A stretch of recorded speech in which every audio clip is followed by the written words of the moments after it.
ওকে, একটু বেশি হয়ে গেছে।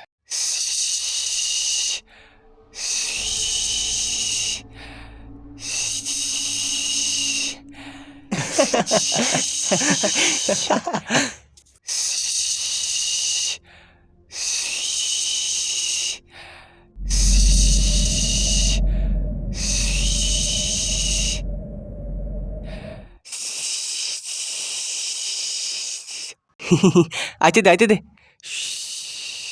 আর যে মজা লইস না। আরে আমার নানিও ছোটবেলায় এমনই করতো, যখন আমার হিসু আসতো না। তুই প্যারা খাইস না, তুই চালায় যা।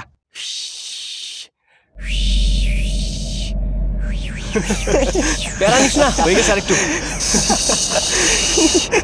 আরে আমার নানিও ছোটবেলায় এমনই করতো, যখন আমার হিসু আসতো না। তোরে কইলাম না হালার পয়েন্টে যা। আরে পাগল নাকি শালা।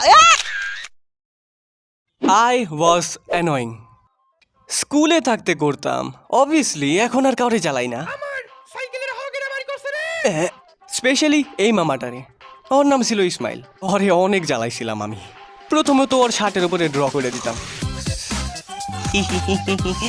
মেয়েদের সামনে প্যান্ট খুলে দিতাম, অ্যান্ড অবভিয়াসলি টয়লেটে তো প্রতিদিন জ্বালাইতাম। আসতে দে, আসতে দে। আর ওই হিসাবে মারগুলাও শিয়ে খাইছিলাম।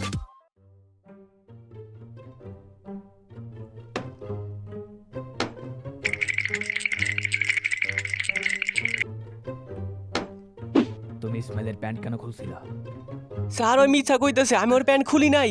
ও তাইলে তুমি ওর প্যান্ট খুলো নাই? হ্যাঁ মানে না স্যার। তার মানে ইসমাইল মিথ্যে বলতেছে? হ্যাঁ স্যার, সত্যি তুমি খুলো নাই? খুলি নাই স্যার। সত্যি? 3 সত্যি স্যার। ওর পিছনে 3টা তিল ছিল তাই না স্যার, 4টা ছিল এখানে।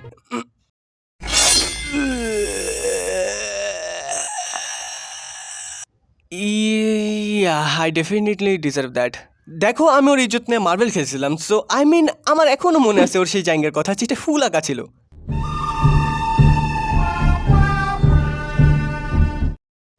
ছোটবেলায় 1 থেকে 10 পর্যন্ত অনেকগুলো স্কুল চেঞ্জ করছি, আর ওদের মধ্যে থেকে একটা স্কুলেরও রেকর্ড ভালো ছিল না। ইনফ্যাক্ট টিচাররাও আমাকে as a bad example use করতো। মন দিয়ে পড়ালেখা করো, না হলে কিন্তু তুমি ওর মতো হয়ে যাবে। হ্যাঁ, চল ঝুঠি। বাট আমার কোনো যায় আসে না, কারণ আমি আমার নিজের দুনিয়াতেই বিজি থাকি না।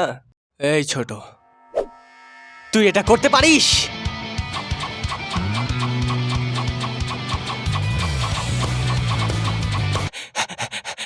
পারলে এটা করে দেখা। পারবি না, আমি জানি শালা।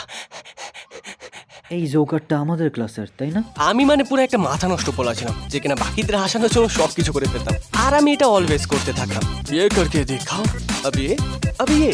কারণ আমার জোকে কেউ হাসলে আমার ভালো লাগতো। বাট নাও আই রিয়েলাইজ কি আমি একটা ক্লাস জোকার ছিলাম। যে সাবস্ক্রাইব করবে না সে গে। তারপর দেখতে দেখতে ক্লাস 9। আমি তখনও তেমনই ছিলাম, পুরো এনার্জিতে ভরা আর আবল তাবল কাজ কাম। কিন্তু এটা একমাত্র কারণ না যে আমাকে ক্লাসে ওয়েট বলা হয়। আর একটা কারণ আছে, যেটা হলো আমি আমার কার্টুনি দুনিয়া একটু বেশি হারিয়ে থাকতাম।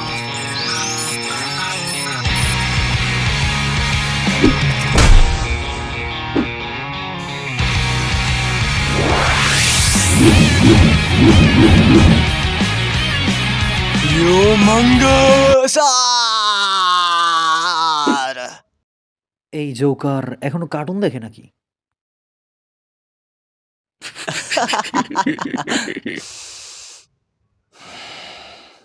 হালার পুত্রা স্যুট প্যান্ট পিন্দার জন্ম নিছিল নাকি? এত ম্যাচুর।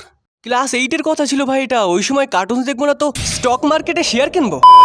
আর এনারা হইতেছে আমাদের ক্লাসের সব থেকে কুল স্টুডেন্টসরা, যারা নিজের বয়স হিসাবে একটু বেশি ম্যাচুর কথাবার্তা বলে, যেমন পলিটিক্স, ক্রিকেট, অশ্লীল চিত্র। এখন আমার তো কোনো সমস্যা নাই যেটা 14 বছর বয়সে মুরব্বিদের মতো কথাবার্তা বলতেছে। কি মনে হয় এবার কার সরকার আসবে? আবে ডোরিমন দেখ যায় চুপচাপ। কার সরকার আসবে? ভাগ। প্রবলেম তো ওদের আমারে নিয়ে। আমি ওদের মতো ম্যাচুর আর কুল যে ছিলাম না, আর এই জন্যই ওরা আমারে নিজের ফ্রেন্ড হিসাবে কোনোদিন মনেই করে নাই। কারণ আমি তো কার্টুন দেখি ভাই, আর ওদের হিসাবে তো 14 বছরের বাচ্চারা কার্টুন দেখে না। যাই হোক, আমাদের ক্লাসের এই কুল বাচ্চারা আমাকে একটা নামে ডাকতো,